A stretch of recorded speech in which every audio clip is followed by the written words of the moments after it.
As recorded by Didi Gurupriya Devi, 7th July, 1959. This morning, in the course of some conversation, Mataji disclosed that she had on a settled plane seen Swami Shakarananda of Kashi, who came to her and said, "Ma, I am shifting to another house." On hearing this, Ma felt rather concerned, fearing that something might have happened to the Swami. In the evening, Chaudhuri Shirsang's daughter, Darshan Kumaji, came with her son Ravi to see Mataji. Ravi had recently been very seriously ill at Lucknow. He had repeatedly received news about his most precarious condition. His mother, with her eyes full of tears, related the whole story of his illness to Mataji. A short time ago, he was hovering between life and death, and once his temperature shot up to 107. His body seemed to be suffused with poison, and the doctors wrapped him in ice. Suddenly, Ravi felt as if the breath was leaving his body. At that instant, he remembered Anandamayi Ma, and in the midst of his delirium, he screamed, "Ma! Ma!" No sooner had he uttered the cry than it seemed to him that he commanded sufficient strength and vigor, that Ma Anandamayee was with him, and that there was nothing to be afraid of, and slowly the patient recovered. Some time before he fell ill, his mother had come to the ashram with him. Ravi's character was not quite flawless. This is why his mother had on various occasions prayed to Mataji that he might be freed from all his weaknesses.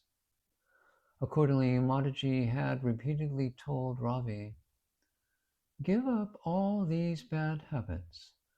They will only drag you deeper and deeper into that which is death." The astonishing thing is that during Ravi's illness, the doctors declared that unless he gave up alcohol for the rest of his days, the hopes of saving his life were extremely meager. Ravi was therefore frightened, and besides, his mother reminded him again and again of the fact that he owed his life only to Mataji's unbounded mercy. His family were firmly convinced that Ravi's recovery was solely due to Ma's divine intervention. 10th July, 1959. At night, Mataji came and sat in my room. The Pandit Sundarlal and a number of others were present.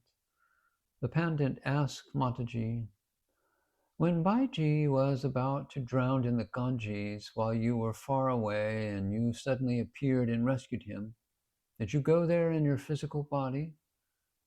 For the strange thing was that at that exact time your clothes were dripping wet, as everyone present could see."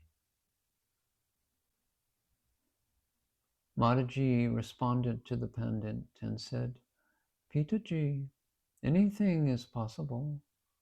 All bodies are in fact my bodies. Here itself is Kashi, the Ganges, everything. Therefore, even from here, everything may take place. Anything may happen to this body. That its clothes were drenched on that occasion is a clear and simple illustration of this fact." 13th March, 1957. Mataji is in Vrindavan. This morning, Sri Bhaktaraja Maharaj, an old sadhu of the Ramakrishna mission, came for her darshan. He talked to Mataji for quite a long time. Before leaving, he bowed down, touching the ground with his forehead, and said to the assembled people, "This time he has come in the shape of a woman. In her body, everyone should recognize his own Ishta." He was referring to her as one with Ramakrishna. and said, "Our connection with Mataji has not been newly established. It has existed from birth to bin and throughout eternity." Today, a woman named Kasturi Devi came for Mataji's darshan. She is a disciple of Sri Kishori Das Babaji of Vrindavan. She related something most interesting. One night she was crying in her desperate yearning to win the Lord's grace. None of her attempts at sadhana had brought the desired result. Later in the night, she dreamt of a woman dressed all in white who was accompanied by a girl wearing the ochre robe. The girl took Kasturi's hand and said, "Why do you cry? Your Lord is here itself. Come with me, quick." She dreamt the same kind of dream on 2 successive nights. A few days ago, she heard someone say that there was a Devi at Vrindavan called Sri Anandamayi Ma. Thus, she had come for Mataji's darshan today. And one of Mataji's attendants was sitting near Mataji, and on seeing her, Kasturi was struck with amazement as she recognized in her the girl dressed in the ochre of whom she had dreamt for 2 successive nights. When she thereupon scrutinized Mataji's face, she at once realized that the woman in white whom she had seen in her dreams was the exact likeness of Mataji.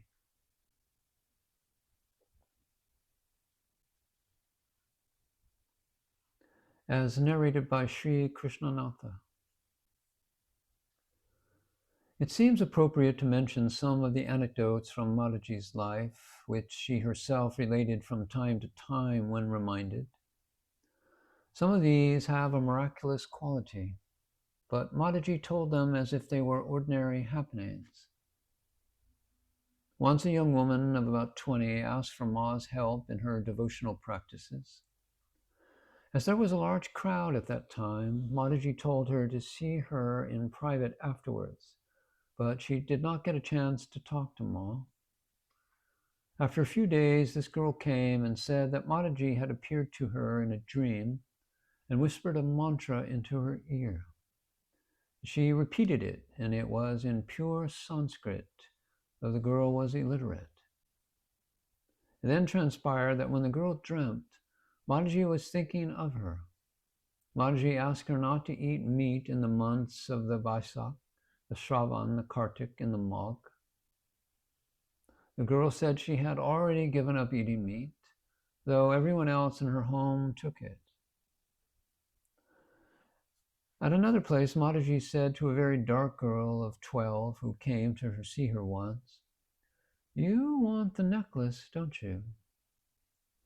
And Ma asked Udas to bring it, her attendant.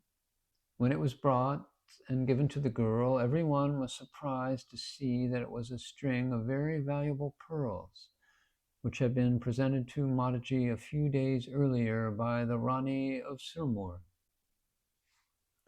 On that day, when Mataji was wearing the pearls on her wrist, she had seen this little girl in the crowd, whispering to her mother that she wanted them. Mataji wanted to give them to the girl at that very time, but she had disappeared.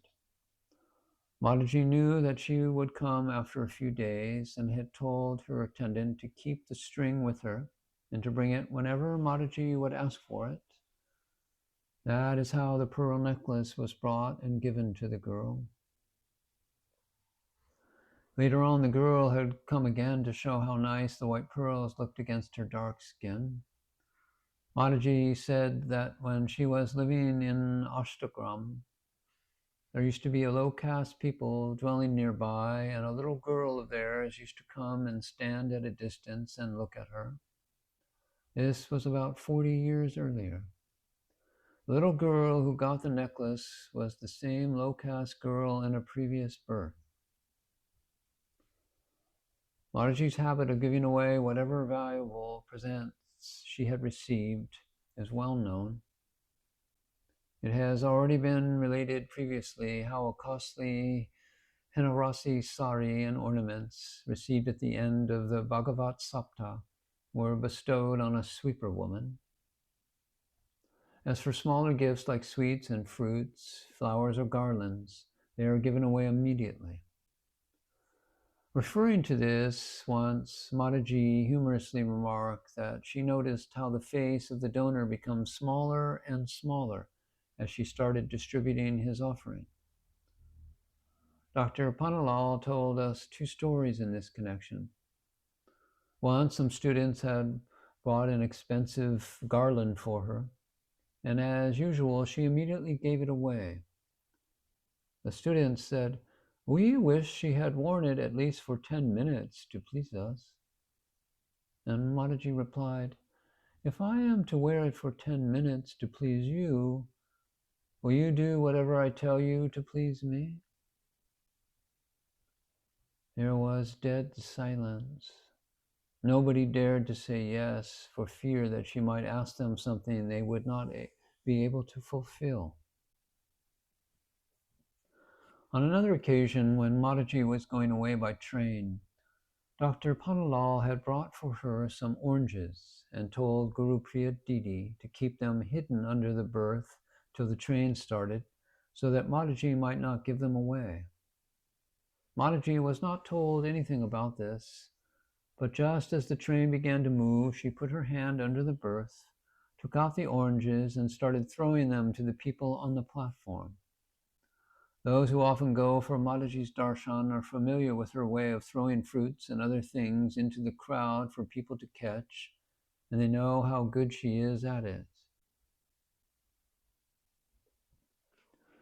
We learned one day from Guru Priya Didi that Mataji's munificence had earned for her in Namasamranya the reputation of being the goddess of wealth incarnate.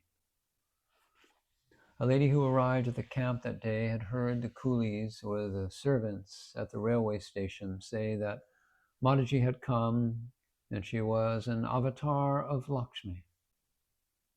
She gives away gold thrones and gold coins, they were told. Mataji laughed when she heard this and told us that for the Bhagavat Sapta, she had inquired what was prescribed in the scriptures to be given as a gift. On hearing that it was 12 tolas of gold, she had asked 1/4 of it, 3 tolas, to be used to give a gold polish to a silver throne on which the sacred book was to be placed for reading. This was given away to the priest at the end, and people thought it was a gold throne. I forget what Ma said about another 3 tolas of gold, but the remainder was given away in the form of a gold ashrafi to each of the 108 readers. No wonder Mataji seemed Lakshmi incarnate to poor people who had never seen so much gold being distributed. In the course of his discourse on the Narada Bhakti Sutra, Dr. Panalal was once talking about how great saints come to the help of their devotees, and in this connection he related 2 stories about Mataji. She had once gone in a boat to the other bank of the Ganges, and a devotee on this side wanted to join her. He jumped into the river and started to swim across, but when he had reached halfway, he began to drown. There was no one to rescue him, and so he cried out to Ma. But suddenly, apparently from nowhere, a boat appeared and saved him. On another occasion, Ma's great devotee Baiji, while drowning in Benares, was pulled out by an old woman who waded into the river. At that time, Ma was actually in Dehradun, and those near her saw, to their surprise, that her clothes were dripping wet. Another story was told by Mataji herself about how one of her devotees had once made up his mind to die at her feet, and for this purpose had taken a very large dose of opium and eaten sweets thereafter to make the poison more deadly. When he was quite sure he could not be saved, he came and lay clinging to Mataji's feet. Even though nobody was aware at the time that he had taken poison, Mataji somehow kept him awake through the rest of the night. In the morning, there were all sorts of difficulties in transporting him to the hospital and getting medical aid, but these were somehow surmounted, and he was saved against all odds.